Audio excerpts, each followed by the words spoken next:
Thank you very much, Ted, and it's my pleasure to introduce Michael Grubb, who I think is extremely well known to anybody who's been following the climate field. Michael has been really a leading influential thinker in this area, and I think what's unique about his career is that he's built bridges between the research community and the policy community that have really cut in both directions, and that makes him, I think, ideally placed to lead us off on a conference like this. Michael is currently Professor of Energy and Climate Change at University College London, as well as Research Director for the Institute of Sustainable Resources and the Energy Institute. He's also Senior Advisor to Ofgem on the UK energy regulator on sustainable energy policy, and he's chaired the UK government's 6th IPCC assessment. So without further ado, I'd like to hand it over to Michael Grubb, who is our first keynote speaker today. Thank you, Michael. The floor is yours and the screen as well. Thank you very much, Vivian and all, and very interesting and good welcoming remarks. I hope this follows well. I will share my screen over here. And I thought it'd be interesting. I'll take a slightly unusual approach. I want to take you on a bit of a journey, but it's a journey actually, I'll start at the end in the following sense that there's perhaps been a traditional way of thinking about the economics of environment, which broadly implied things like, key resources like fossil fuels obviously bring huge benefits and there is a cost to cutting them back. The further on the left you go here, the higher the cost, including of infrastructure, might be. I first of all want to invite you to think about the time axis on this. Try and imagine this thing evolving through time and maybe coming towards you. And what I want to suggest and argue and illustrate is actually it looks very different from what you might think.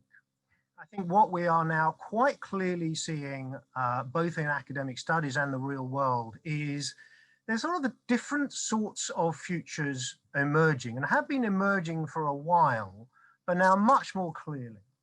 So in a sense, on the left here, you might say that valley is one of what we might call green futures, which are increasingly typified by high innovation, increasing integration across different sectors. We'll touch on that. Low carbon, smarter electricity systems, biomass electricity in transport. It's systems which require substantial capital investment, but very low operating costs. Excuse me, Michael, I just wanted to mention that we're not seeing your screen. I'm not sure if you're sharing it, but it sounds as though you're sharing it. I had indeed moved on to the screen. Right, and my apologies. Yep, my fault at my end. Hang on a second.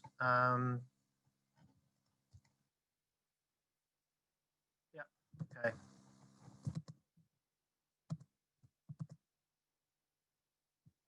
Ali, still with me? We're still with you, but not seeing anything just yet. Okay. This screen has suddenly, okay, I apologize. I do apologize. Right, okay. Excuse me for the technical glitch. In my enthusiasm, I jumped over to my key slide without sharing it. Not very smart, given the number of times I've done this. Can you now see my screen? That's perfect, Michael. Yeah, we see it very well now, full screen. Apologies, entirely my end. So I'd started inviting you to think about a standard view. I won't repeat that. What this slide tries to capture is the sense that as the future is, and you can imagine it coming out of the page towards you, what we see increasingly evolving is a situation of diverging paths, diverging systems. We do have obviously a continuation and expansion in some areas of fossil fuel based systems, unconventional, potentially synthetic fossil resources coming in some areas, transport, low capital costs, but higher operating costs, the issues we've obviously had over time, both with the volatility of fossil fuel markets and other environmental issues. But we see this other kind of future emerging, more innovation on the left, the green future is increasingly integrated across sectors, low carbon, smart systems, potentially other resources coming in, typically higher capital cost than investment, but much lower operating cost. And what I really want to do in this presentation is to take you through a little bit. First, a question, are we crossing over that valley in the middle? We can come back to the economics of this, but I would argue we are now in a situation where there are similar costs, but there are obstacles to the transition.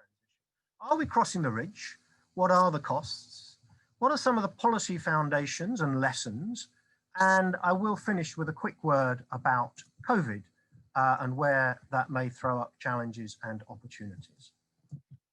I want to start this journey about what path are we on and are we crossing that ridge, just with something from a recent report, which interestingly was partly because of an approach from a business organization, We Mean Business, whose remark was, do you know, in the business world, these are very exciting and dynamic times.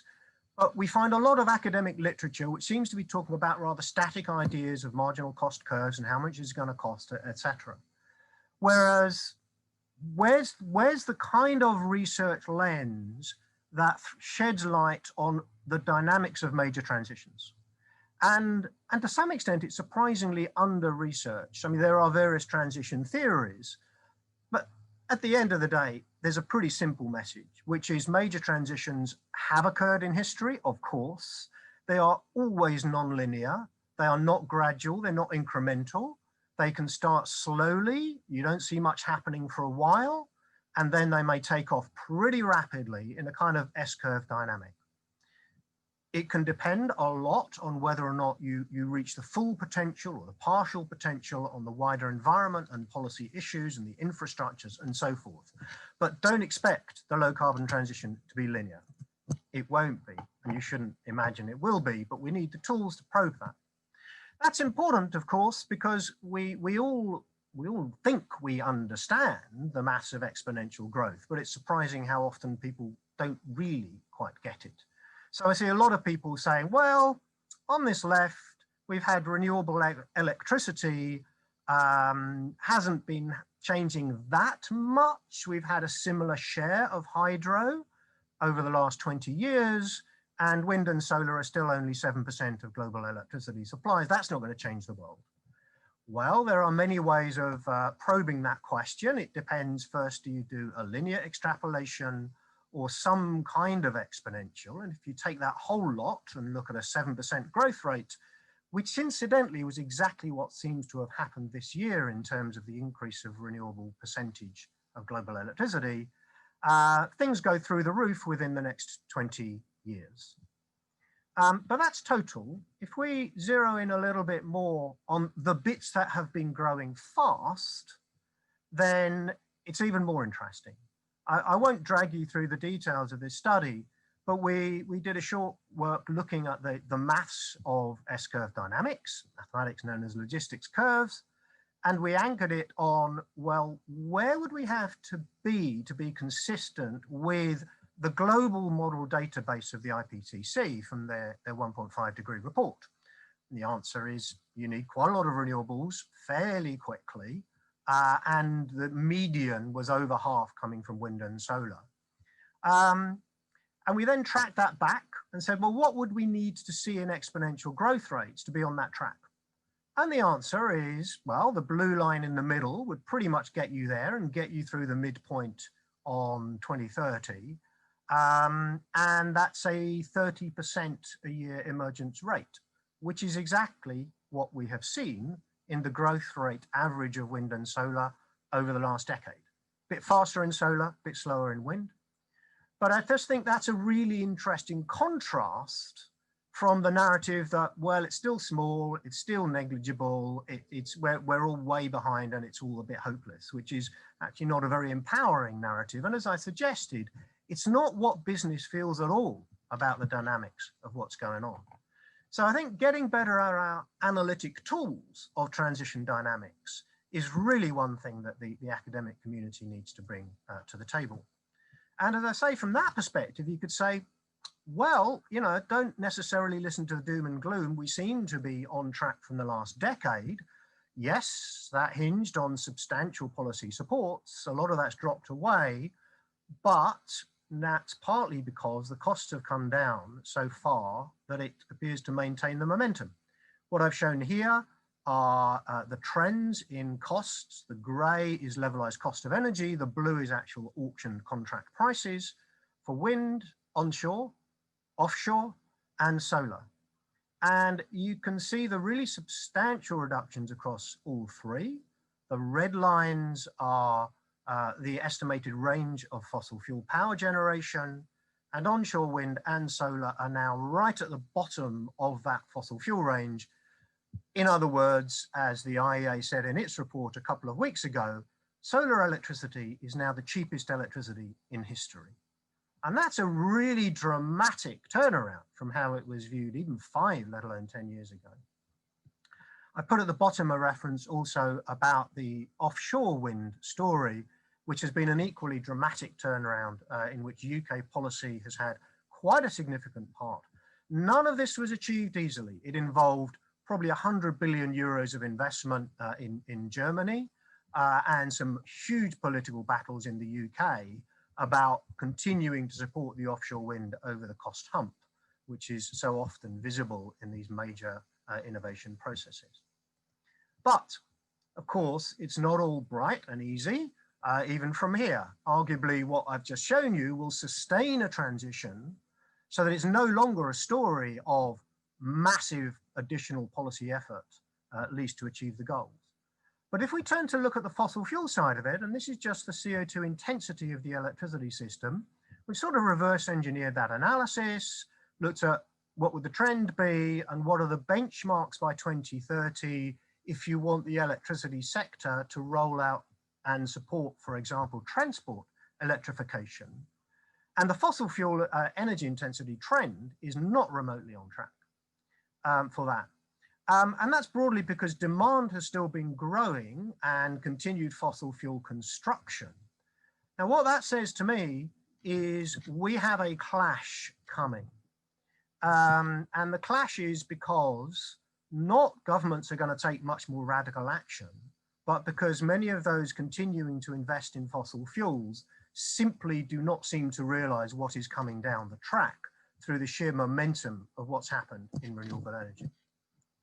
And to turn that into the big infrastructure cost question, I went back to the World Bank's Beyond the Gap report, and in the power sector, they underline that early investment in renewables and in demand management, which is an important part of the story, is indeed likely to end up cheaper than investment in fossil fuel generation, particularly when you look at the growing risk of stranded assets.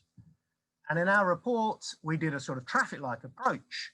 And you do see a mix of green, orange, and red. I won't go into the details, but what that sort of conflicting signal said, and the red is all around the continuing fossil fuel investment, is we are building into the system stranded asset risks at the moment. So that was a sort of deep dive, or skate over the electricity transition. But of course, that's only a part of the story. We need multiple transitions. And there was, I thought, a very, very interesting report released just about a year ago on accelerating the low carbon transition. And it had an admittedly simplified graph, of course, but nevertheless, I think a telling one, giving an indication of where they felt different sectors were. And in effect, you could see, yep, the power sector has come out of that zone of emergence and into accelerating diffusion. Next in line, in their view, and I share to an important degree that view, was vehicles. So let me turn to this. I do so with a touch of hesitation. I'm less of an expert on transport than power. We are actually just in the initiation of a follow-on report to the one I showed you, and we're looking at transport. We don't have the results of that yet, so I've fallen back on some other charts. This one from a couple of years back, which projects really radical growth in electric vehicles, but we already have 10 million and more on the road today, and a lot of other electric transport emerging. The growth rate, hey, it's 40% a year. That's the kind of number I was just talking about in electricity. We've seen other dramatic movements. Most international vehicle manufacturers now producing or launching lines of electric vehicles. The costs are declining sharply. On the right, we've just got the battery cost, but you can see that has been even more dramatic progress than PV. And it is already true that the life cycle costs of electric vehicles are now competitive with combustion engine vehicles. Growing numbers of countries are setting phase out dates for the sale of traditional vehicles. And I put in here that I put tomorrow, in fact, it was brought forward. And today in the UK, the government has announced that its date for banning the sale of internal combustion engine cars was 20 years ahead. It's now only 10 years ahead. They will be banned from sale in the UK in 10 years' time. Which does, I think, put the UK amongst the leading camps of countries setting that. And it does raise questions about the policy instruments. And this is quite consciously driven from the economics narrative and with business around what does it really take to get the major investment required to drive these kind of transitions. But again, coming back to the Beyond the Gap report, you see this view that this is not necessarily additional cost. It will involve transitional effort. There's some very good modeling work I could point you to that says, and that additional upfront effort will be absolutely beneficial in cost benefit terms. You just need to acknowledge that there's a lot of learning by doing and scale economies going in this. But again, we see a picture in this, the associated infrastructure is likely to be actually cheaper for different urban layouts that facilitate also electric mobility than traditional sprawl. And the electric mobility would include another area of dramatic growth in many cities across the world, which is e-mobility on a smaller scale, e-bike, bike trips, etc., often shared. I see them cropping up in my hometown of Cambridge now. I can just walk out on the street and there will be a scooter I could just tap my card into and off I go. So these are really quite fundamental changes, and they involve more than just technology, and they involve a mix of smart policy in a number of areas. Just to stress the conclusion from the World Bank report, which I think just with far more sophisticated modeling underlines the message I started with. Low carbon infrastructure is no more expensive than high carbon infrastructure. The question is, how will we and how do we deliver it? Come back to this diagram and the questions that I'd said. I just want to turn briefly onto policy, and then I want to start wrapping up threads touching on COVID as well. I'm not going to drag you through a big policy lecture. I just want to make a couple of basic points about the policy architecture. A few of you may know some of this. Apologies, those who have seen perhaps other talks about this intellectual framework.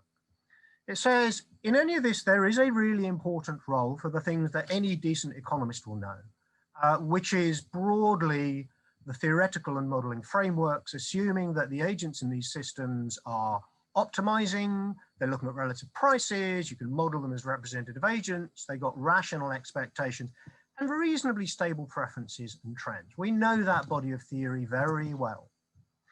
There's another major body of theory, though, about how really people behave and organizations behave, which looks rather different. You can read that, but just read all of those characteristics, which are substantially different from the broad, simple representative agent. It's a world with much greater diversity of behavior, some of it good, some of it bad.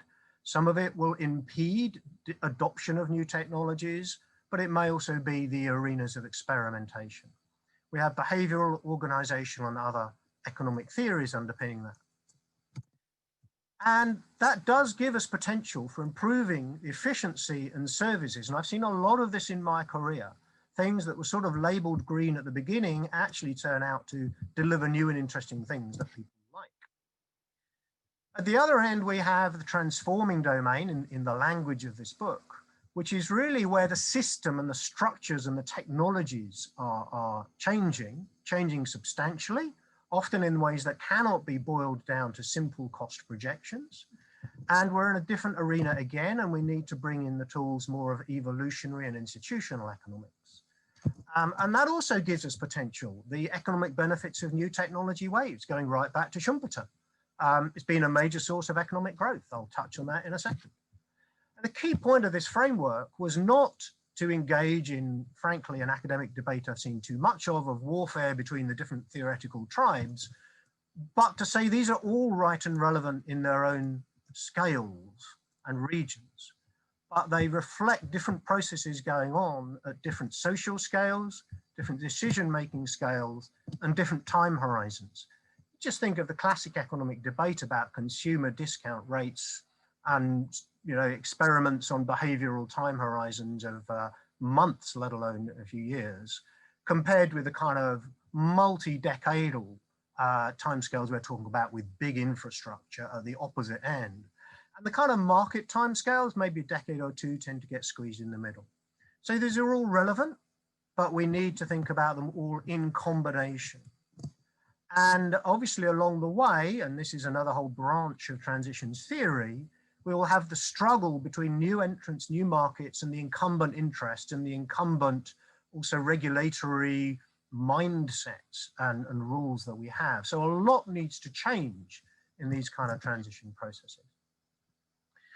Just a word about the macroeconomics. One of the things I found really fascinating in researching the book was linking a bit of that three domains theory to some of the wider debates, the solo growth model, the AET productivity gains, which of course are not exogenous to a large degree, and macroeconomics for the last many decades has said, well, economic growth is more than just resource and capital accumulation. It's about improving the structural efficiency of many actors and how they operate in the economic system, and improving infrastructure, innovation, and education. So what in our slightly micro world we call first and third domain economic processes and theories are actually recognized as important for macroeconomic development, but they're not well represented in global modeling, and often not national, and not well charted in policy.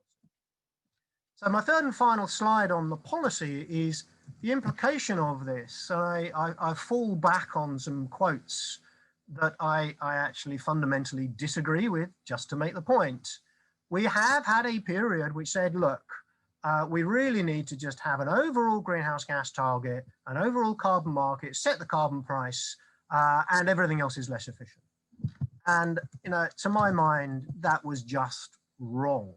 There are areas of these processes in which, sure, the markets and prices will be the most influential, highest relevance tool. And broadly, when you're driving simple changes of production, processes and associated choices. But in the satisficing first domain, standards and engagement are really important, often more efficient than expecting all consumers to have all the information to make well-adjusted prices, and the distributional consequences are a lot easier from standards. And in the third area of strategic transformation, you need strategic investment generally led by governments. And that's a neat triad that we broadly call the three pillars of policy. All the transitions I've talked about have all those three components. And I think in transport, in some ways, it will be even more important, as Marta said, to look at the behavioral dimension, look at what consumers will want, what will it take for them to feel comfortable moving into the new transport system of the future.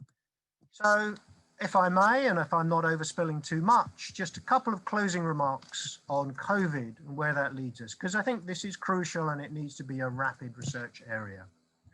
One might hope that the world saw what's happened as terrible, but also that it is an opportunity.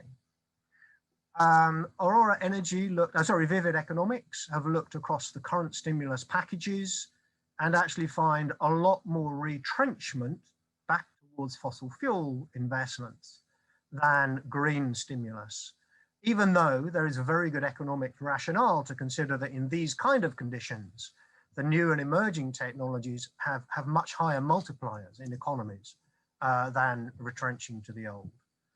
In value terms, it's not quite like that. The European programs are big in value terms compared with many of those I showed. The US program is enormous, I don't know the extent to which it may be reviewed and retooled. Obviously, China, for its scale, is relatively modest in volume, and it will be very interesting, given China's net zero commitment, as to where that goes.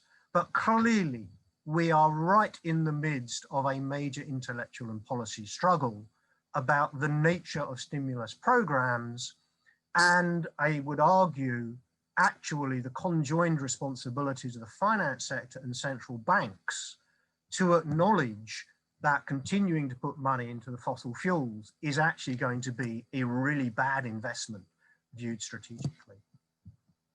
It's been a huge macroeconomic shock. I fully understand the politics of urgency to recover. It is certainly a dramatic episode of destruction. The question is, can it be made an episode of Schumpeterian creative destruction? Not least because it has definitely changed, shall we say, the sheer scale of wealth and power in the fossil fuel industries. And I think we underestimate the importance of that. But I think the keys will be a clear and compelling narrative around the opportunities, as well as obviously a good head on the risks. International financial cooperation, as I think Maktar indicated, synthesis between financial, energy, transport, infrastructure, communities and policies. Central banks, I'm now absolutely convinced, do have a responsibility to care about how the money is used in a world of climate change, and that we need to think about the links between lending, infrastructure contracts, and also potentially the environmental revenues to help underpin the payment of those contracts. And we've seen that in some of the UK legislation, for example, and debates. The finance sector can't solve everything. Obviously, we still need sector policy. It's absolutely crucial. You can see some of the linkages there. I have observed often it's state-owned enterprises in Asia that are still funding most of the coal. Private sector has now almost entirely exited coal and is focusing on renewables. But those challenges will remain, may be exacerbated after COVID. We do need reform of power market structures. We need to provide the infrastructure of interconnection, electric charging. We need to help the incumbent industries adjust. That is entirely legitimate and necessary. And we need to promote efficiency in how we use and how we deliver these services, as well as more on the supply side. Absolutely, it can be done. Absolutely, we are crossing the ridge, but absolutely, there is still a lot to be done to accelerate.